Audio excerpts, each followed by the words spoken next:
वो कौन थे, हम इनसे जानना चाहेंगे। जो संविधान में यदि आज होता तो ये देश हमारा जो है आज रूस, जापान, थाईलैंड, अमेरिका और जितने भी विकसित देश हैं उनके कगार में होता। मैं उन बुद्धिजीवियों से मेरा सवाल है जो उस समय हुआ करते थे और आज के जो बुद्धिजीवी हैं वो हैं, उन दोनों से मेरा सवाल है कि यदि उस समय संविधान सभा में जितने भी हमारे मेंबर थे उनके सामने या उन लोगों में से कोई सवाल इस सवाल को उठाया होता, या बाहरी लोग जो थे हमारे समाज के जो थे, समाज सेवी थे, समाजवादी थे, कम्युनिस्ट थे, जो क्या कहलाता है कि बहुजन थे, इस प्रकार के विचारधारा रखने वाले लोग थे, इस सवाल को उठाए होते और उस संविधान में हमारा सवाल का जवाब जगह मिला होता तो हमारा देश आज उन्नति के कगार पर, उन्नति के चरम सीमा पर होता।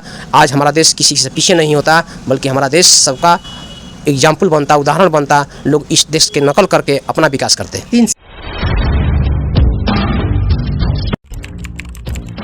आज हम डुमरांव में मौजूद हूँ और आपके साथ जो है मैं बैजनाथ सिंह और हमारे साथ मौजूद हैं एक शख्स जो 3 सवालों को लेकर जो है हमारे साथ अभी इनकी मौजूदगी है। ये 3 सवाल क्या है? ये 3 सवाल अजूबा सवाल हैं जो हमारे भारतीय संविधान में निहित नहीं है। ये सवाल खड़ा किया जा सकता है कि ये सवाल यदि संविधान में होता तो आज हमारा देश भारत जो है विकसित होता। सबसे पहले स्वागत करते हैं, हमारे चैनल में स्वागत है सर, कैसे हैं? धन्यवाद। पूरा परिचय थोड़ा सा जानना चाहेंगे हमारे दर्शक।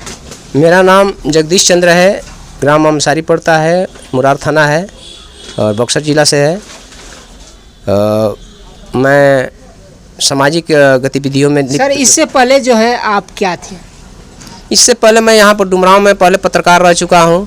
प्रिंट मीडिया में मैं न्यूज़ दिया करता था जी। मीडिया के दौरान ही मतलब जब फील्ड वर्क में दौरान मैं जा रहा था तो मेरा पैर फ्रैक्चर हो गया, टूट गया। अच्छा। जिसमें प्रिंट मीडिया के मीडिया प्रभारी द्वारा उदासीन व्यवहार किया गया, प्रेस द्वारा उदासीन व्यवहार किया गया। मेरे यहाँ तक कि मेरे पैर टूटे हुए पैर को देखने तक नहीं मतलब मीडिया प्रभारी नहीं आए। प्रेस के लोग थोड़ा सा किए, लेकिन उस तरह के सहयोग सपोर्ट नहीं मिला, जिससे मैं क्षुब्ध होकर के मैं पुनः इस प्रिंट मीडिया में जाना नहीं चाहा। नाराज हो गए? नाराज होने की बात मेरी नहीं है, समाज की समझने की बात है। जहाँ पर जिसके लिए हम तत्पर होकर के इसके लिए समर्पित हैं और वो हमारे लिए कितना समर्पित है। चलिए जी सर, आपसे जानना चाहेंगे कि वो जो है जो आपने प्रिंट मीडिया का काम किया, पत्रकारिता का आपने काम किया, देश का चौथा स्तंभ जो है पत्रकारिता होता है, उसका जो है आपने काम किया और जो है उस काम को करते हुए जो है हम जानना चाहेंगे वो कौन सा प्रिंट मीडिया था जिसको आपने पूर्व में किया था? राष्ट्रीय सहारा था, जिसमें मैं बराबर लिखा करता था। ऐसे अन्य लोगों में कभी कभी दिया है, लेकिन मतलब राष्ट्रीय सहारा में बराबर लिखते थे जी। जिसमें चलिए जो है 3 सवाल वो कौन थे, हम इनसे जानना चाहेंगे। जो संविधान में यदि आज होता तो ये देश हमारा जो है आज रूस, जापान, थाईलैंड, अमेरिका और जितने भी विकसित देश हैं उनके कगार में होता। इन कमियों को, इन खामियों को जो है ये किस नज़रिए से देखते हैं? 3 सवाल आपके कौन कौन से सर जानना चाहेंगे ये हमारे दर्शक। पहला सवाल है, हमारे समाज में जातीय व्यवस्था बहुत ही संकीर्ण जातीय व्यवस्था है, जिसके कारण मतलब हम लोग आपसी विवाद में उलझे रहते हैं, जातिवाद में उलझे हुए हैं। राजनीति भी जातिवाद को लेकर के हो रहा है, पार्टी भी जातिवाद को लेकर के बन रही है, सत्ता भी जातिवाद के आधार पर बन रही है। देश हित, समाज हित, जनहित साइड में है। यदि ये समाज हित, जनहित होता तो जातिवाद हावी नहीं होता, वंशवाद हावी नहीं होता। ये वंशवाद को मतलब हावी हमारे समाज में होता जा रहा है, ये वंशवाद नहीं होता। ये इसको लेकर के मुझे बहुत ही खेद है। इसमें सवाल ये है कि पहला सवाल हमारा ये है कि मैं उन बुद्धिजीवियों से मेरा सवाल है जो उस समय हुआ करते थे और आज के जो बुद्धिजीवी हैं वो हैं, उन दोनों से मेरा सवाल ये है कि यदि उस समय संविधान सभा में जितने भी हमारे मेंबर थे उनके सामने या उन लोगों में से कोई सवाल इस सवाल को उठाया होता, या बाहरी लोग जो थे हमारे समाज के जो थे, समाज सेवी थे, समाजवादी थे, कम्युनिस्ट थे, जो क्या कहलाता है कि बहुजन थे, इस प्रकार के विचारधारा रखने वाले लोग थे, इस सवाल को उठाए होते और उस संविधान में हमारा सवाल का जवाब जगह मिला होता तो हमारा देश आज उन्नति के कगार पर, उन्नति के चरम सीमा पर होता। आज हमारा देश किसी से पीछे नहीं होता, बल्कि हमारा देश सबका एग्जाम्पल बनता, उदाहरण बनता। लोग इस देश के नकल करके अपना विकास करते। 3 सवालों में पहला सवाल हमारा है कि जातीय व्यवस्था जातीय व्यवस्था में वर्ण व्यवस्था है। जहाँ तक मुझे जानकारी है कि 6743 जातियों में हमारे यहाँ के मूल निवासियों को तोड़ दिया गया है। बिल्कुल सही है। तो उन 6743 जातियों को एक मौका मिला था जब देश आज़ाद हुआ, तो उसको एक जगह, एक प्लेटफार्म पर समाहित करने के लिए, एक जगह इकट्ठा करने के लिए। अच्छा। उस मौका को मतलब इग्नोर किया गया, छोड़ दिया गया या छुड़ा दिया गया, ये मैं नहीं जानता हूँ, लेकिन ये इससे वंचित किया गया जिसका खमियाजा हम आज भुगत रहे हैं। अभी भी भुगत रहे हैं। अभी तक मैं भुगत रहा, मैं नहीं, पूरा देशवासी इसको भुगत रहे हैं। हाँ, जी। पहला सवाल यही है कि 6743 जातियों में मेरे समाज को तोड़ा गया है। इन 6743 जातियों के को लेकर के 2 वर्णों में समाहित कर दिया गया, वैश्य और शूद्र में। अब पहले से 2 वर्ण बताए लोग, जैसा कि ब्राह्मण और क्षत्रिय। 4 वर्ण बताया गया है, ब्राह्मण, क्षत्रिय, वैश्य और शूद्र। तो ब्राह्मण में तिवारी, दुबे, मिश्र, पाठक, ओझा, शुक्ला, ये सब लोग आते हैं। वाजपेयी सभी लोग आते हैं, बनर्जी, चटर्जी, मुखर्जी, ये सब लोग आते हैं। तो ये लोग आते हैं तो इनकी जाति सर्टिफिकेट वर्ण के नाम से बनता है। वर्ण के नाम से बनता है। वर्ण के नाम से बनता है, ब्राह्मण के नाम से बनता है। अच्छा। उसी तरह से क्षत्रिय में आ जाते हैं, उनका वर्ण के नाम से बनता है, ब्राह्मण के नाम से बनता है, अर्थात उनका तिवारी के नाम से नहीं बनता है, दुबे के नाम से नहीं बनता, उनका जाति सर्टिफिकेट वर्ण के नाम से, ब्राह्मण के नाम से बनाया जाता है। अच्छा। ऐसी व्यवस्था किया गया है। यदि हम किसी ब्लॉक में या कहीं सरकारी कार्यालय में अपना जाति सर्टिफिकेट बनाने के लिए देते हैं, तिवारी के लोग, तिवारी के बच्चे या दुबे जी के बच्चे जो भी देते हैं, उनके जाति सर्टिफिकेट सरकार बना कर देती है वर्ण के आधार पर। वैश्य के वर्ण के आधार पर ब्राह्मण जाति शो करती है, वर्ण का शो करती है, इनकी जाति ब्राह्मण है। अच्छा। अगला दूसरा वर्ण है क्षत्रिय। क्षत्रिय में उज्जैन, बिसेन, शक्रवार, दीक्षित, सिसोदिया, ये सब जितने लोग हैं, इन लोगों का जाति सर्टिफिकेट भी वर्ण के आधार पर क्षत्रिय के नाम से बनाया जाता है। जी। हमारा मांग यही है, हमारा ये सोचना यही है कि हमारा कौन ऐसा कारण रहे जिसके कारण 6743 जाति में तोड़े गए हमारे मूल निवासियों को एक मौका मिला था 2 जातियों में समाहित करने के लिए, 2 वर्णों में समाहित करने के लिए। समाहित किया गया, लेकिन इसको साबित करने के लिए संविधान में ऐसी व्यवस्था नहीं किया गया।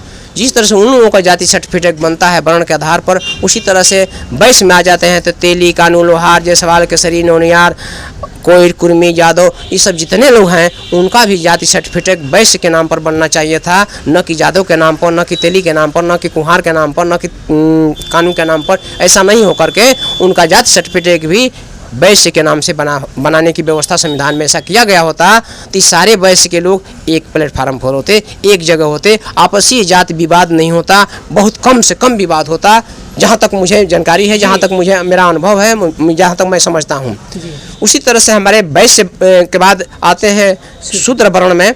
शूद्र वर्ण में आते हैं तो चमार, दुसाध, मुसहर, पासवान जो हैं लोग भाई, हमारे भाई हैं, वो हमारे भाई एक शूद्र वर्ण में आ जाते। तो कहने का मतलब है कि ये एक वर्ण में होते तो वो भी आपस में जो लड़ाई कर रहे हैं, झगड़ा कर रहे हैं जाति के नाम पर, वो लड़ाई न कर करके एक शूद्र के नाम से पुकारे जाते, जाने जाते, उनकी पहचान होती। तो आज वो भी एक होते, आपस में लड़ाई झगड़ा नहीं होता, आपस में एकता होता, समझदारी होती, आपस में विकास की संभावनाएं बढ़ती, ये लोग आपस में आगे बढ़ते। मेरा जहाँ तक मानना है, सोचना मेरा निजी विचार है। जाति सर्टिफिकेट बनता है तो इन लोगों का जाति सर्टिफिकेट बनता है तो मुसहर के नाम से नहीं बनेगा, इनका नाम शूद्र के नाम से नहीं बनेगा, मुसहर के नाम से बनेगा। चमार भाई हैं तो उनका चमार के नाम से बनाया जाएगा, शूद्र के नाम से नहीं बनेगा। उनका पासवान भाई हैं तो पासवान के नाम से बनेगा, शूद्र के नाम से नहीं बनेगा। मेरा मांग यही है कि जिस तरह से उन 2 वर्णों को ऐसी व्यवस्था किया गया, वैसी ही व्यवस्था वैश्य और शूद्रों के साथ क्यों नहीं किया गया? कौन ऐसी मजबूरी थी, कौन ऐसी परेशानी थी जिसके कारण इस अधिकार से हमको वंचित किया गया, हमको एक होने से रोका गया? क्यों रोका गया? यह विचारणीय सवाल है। हमारे देशवासियों से मैं अपील करता हूं कि इस पर विचार करें। और मैं पुनः ये भी अपील करता हूं कि पूरे देश के तमाम समाज के लोग हैं जो मूल निवासी हैं, कम से कम 2 वर्णों में समाहित होकर के 2 ही अपनी पहचान बताएं, तीसरा कोई पहचान न बताएं। मेरा अपील है कि हम लोग यही बताएं, यही हम लोगों की मांग करें कि संविधान में ऐसी व्यवस्था हो कि हमारी जाति सर्टिफिकेट यहीं बने, न कि जाति का अलग अलग नाम से बने। जी, आपका दूसरा सवाल हमारा यह है, जब हमारा 564 रियासतों को पटेल साहब या मतलब गृह मंत्री के द्वारा जब भारत में विलय करा दिया गया, तो उसमें 564 में से 562, जहाँ तक मुझे जानकारी है, भारत में विलय कराया गया। तब 562 रियासतों को जब विलय करा दिया गया तो सारी संपत्ति जमीन जायदाद का मालिक भारत सरकार हो जाती है। बिल्कुल। तो जब भारत सरकार मालिक जमीन का हो जाती है तो जमींदारी प्रथा को जिंदा क्यों रखा गया? अभी तक जिंदा है ये हमारे अभी जिंदा है तो क्यों रखा गया? संविधान में इसकी व्यवस्था क्यों नहीं की गई कि ये सारी जमीन का मालिक भारत सरकार होगी? क्या ऐसा लगता है कि कहीं न कहीं संविधान में चूक हुई है? हमारे समझ से संविधान में बहुत बड़ा चूक हुआ है कि जमीन का मालिक भारत सरकार को नहीं बनाया गया है। जी।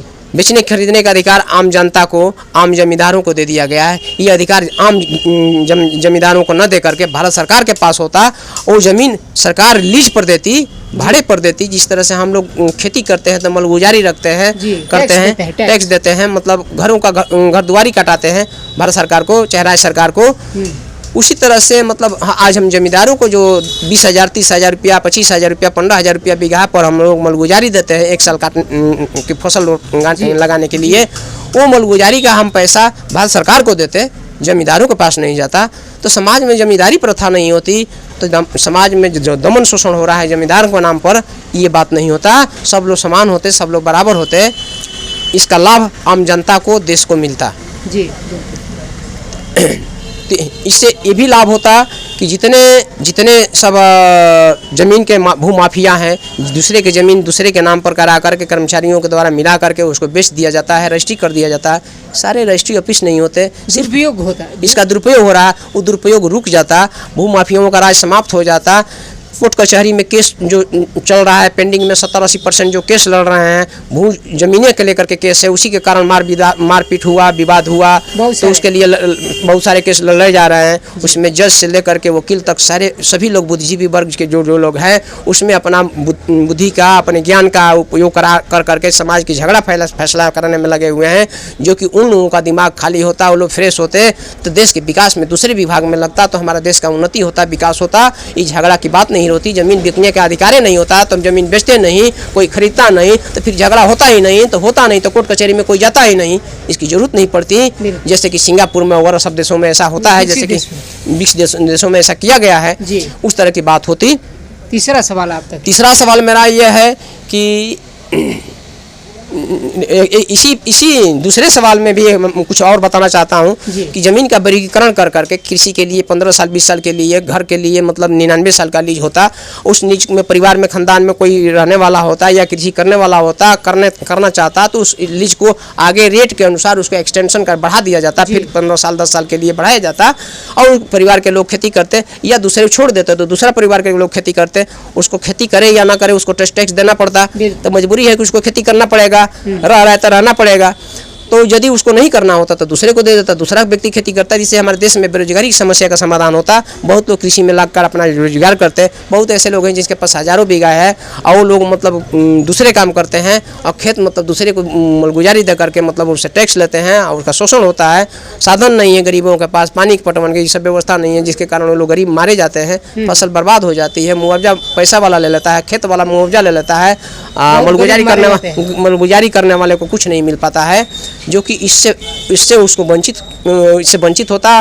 तो मलगुजारी का लाभ उसको सीधा मिलता, गवर्नमेंट से मिलता, गवर्नमेंट की व्यवस्था ऐसी होती तो सबको लाभ मिलता जी।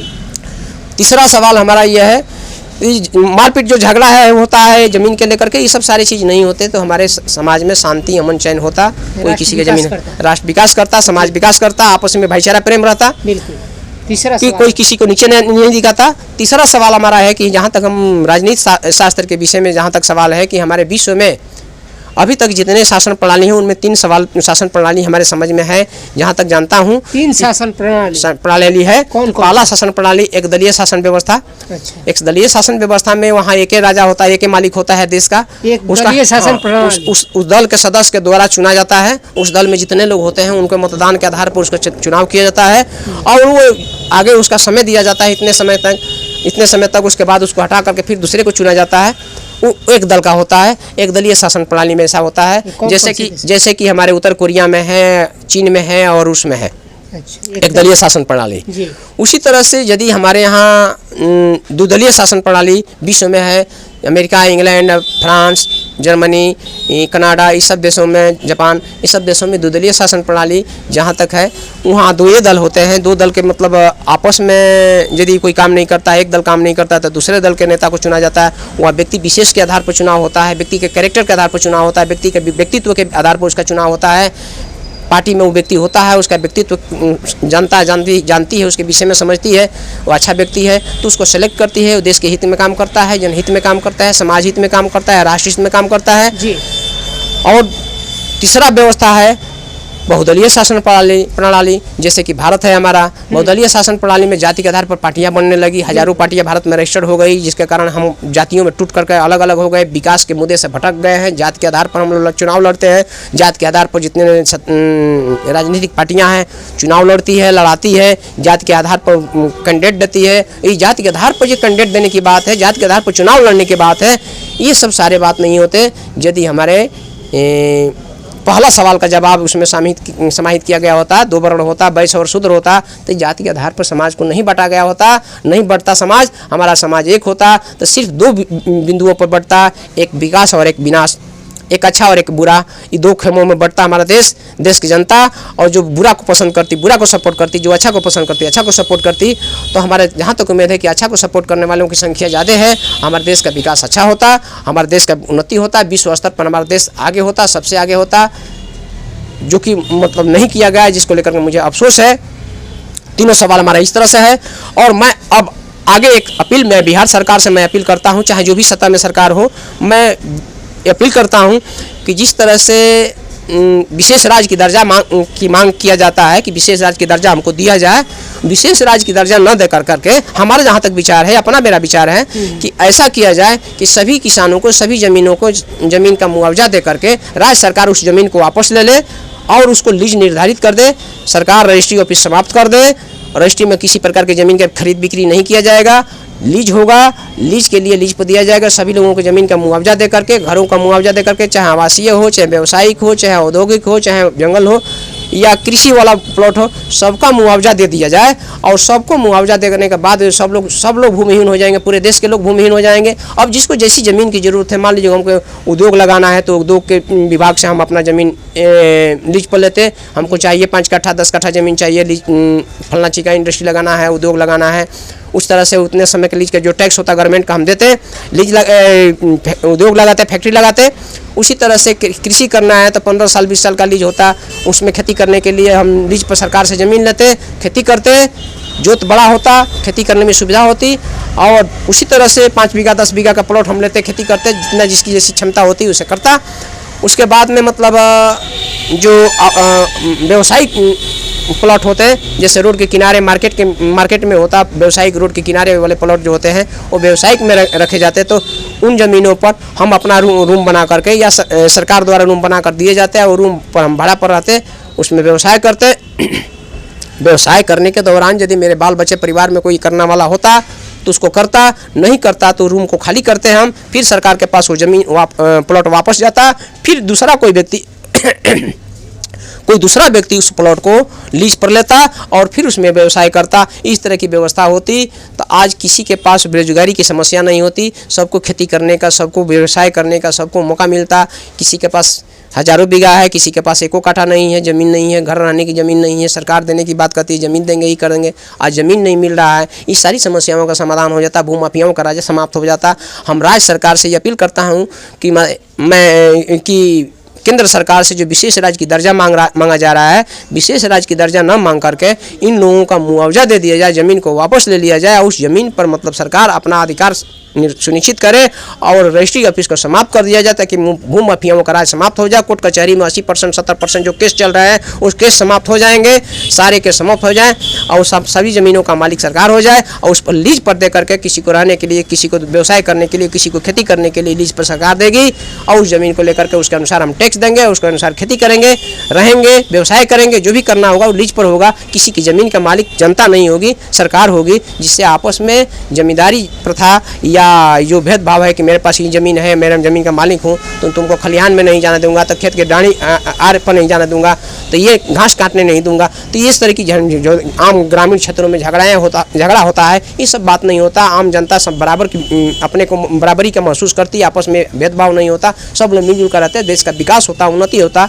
इस तरह की व्यवस्था होती तो हमारा देश सिंगापुर की तरह हो जाएगा। ऐसा कि मैंने पूर्व में एक पदाधिकारी के पास बैठा था, तो ऐसा चर्चा भूमि उपसमाहर्ता के पास बैठा था, तो इस तरह की मैंने चर्चा किया, तो बोले कि सिंगापुर में ऐसा ही व्यवस्था है।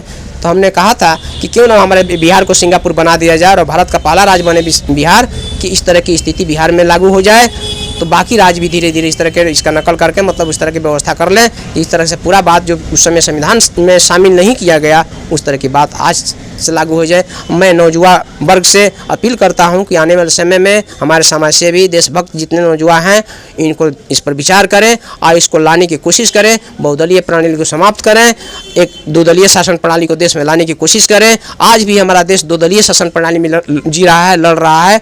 एक महागठबंधन, एक एनडीए है। तो इस तरह की हम पार्टियाँ दो बना दें और उस पार्टी में आप लोग समाहित हो जाए, सारी पार्टियों का नामो निशान समाप्त हो जाए, दो ये पार्टी रहें, एक पार्टी एक पक्ष एक विपक्ष, बाकी सब पार्टी की जरूरत नहीं है। जाति पात के आधार पर ये सब पार्टी बनाने की जरूरत नहीं है। हजारों पार्टियां जो रजिस्टर है, सबका रजिस्ट्रेशन रद्द कर दिया जाए और दो पार्टी के आधार पर चुनाव हो, जो व्यक्ति विशेष पर चुनाव हो। जिस तरह से आज नगर परिषद का चुनाव किया गया, चेयरमैन का डायरेक्ट चुनाव किया गया, उस तरह से मुख्यमंत्री का, प्रधानमंत्री का, राज्यपाल का, राष्ट्रपति का, प्रधानमंत्री का चुनाव भी आम जनता के द्वारा किया जाए, ताकि कोई खरीद बिक्री, कोई भ्रष्टाचार न हो।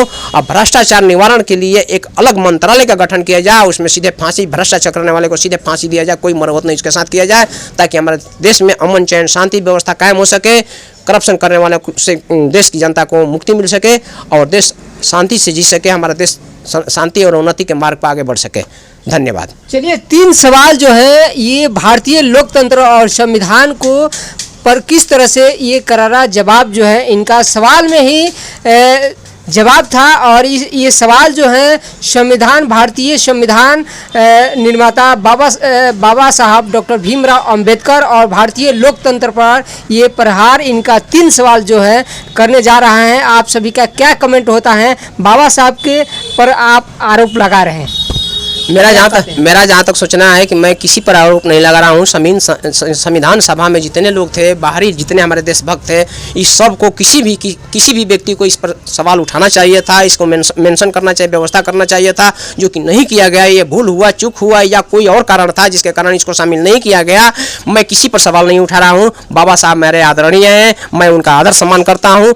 मुझे पर्सनल निजी रूप से उनसे कोई भेदभाव नहीं है, लेकिन समाज हित, जनहित को लेकर के मैं इस 3 सवालों पर चिंतन मंथन करने के बाद आज मैं अपना विचार सामने रख रहा हूँ। ये मेरा निजी विचार है, किसी के भावना को ठेस पहुंचाने के ख्याल से मैं नहीं कर रहा हूँ। यदि समाज के, देश के किसी पब्लिक को, जनता को मेरे विचारों से ठेस पहुंचा हो तो इसके लिए मैं क्षमा प्रार्थी हूँ। आप लोग इसके माफ कीजिएगा। यदि सही है तो इस आवाज को ताकत दे करके देश में इसको एक क्रांति के रूप में आगे बढ़ाइएगा। अंतिम कड़वा सवाल एक ये रह जाता है कि भारतीय लोकतंत्र को जो है अभी आप वर्तमान में किस नज़र से देख रहे हैं? भारतीय लोकतंत्र जो है आज भ्रष्टाचार, जातिवाद, क्षेत्रवाद के दलदल में फंस चुका है। आज क्षेत्रवाद, भ्रष्टाचार, जातिवाद के दलदल में नहीं होता तो मेरा देश भी सिंगापुर, अमेरिका, इंग्लैंड, चीन, जर्मनी, रूस की तरह होता। चलिए, जो है इनके जो है सवाल में ही 3 सवाल में ही जवाब है।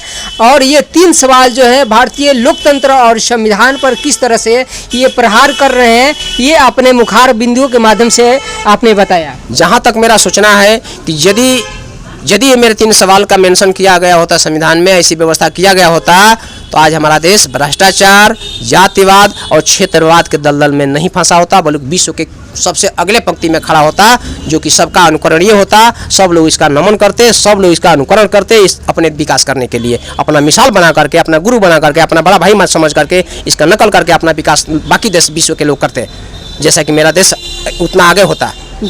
परिचय थोड़ा ज़्यादा परिचय फिर से दे दीजिए।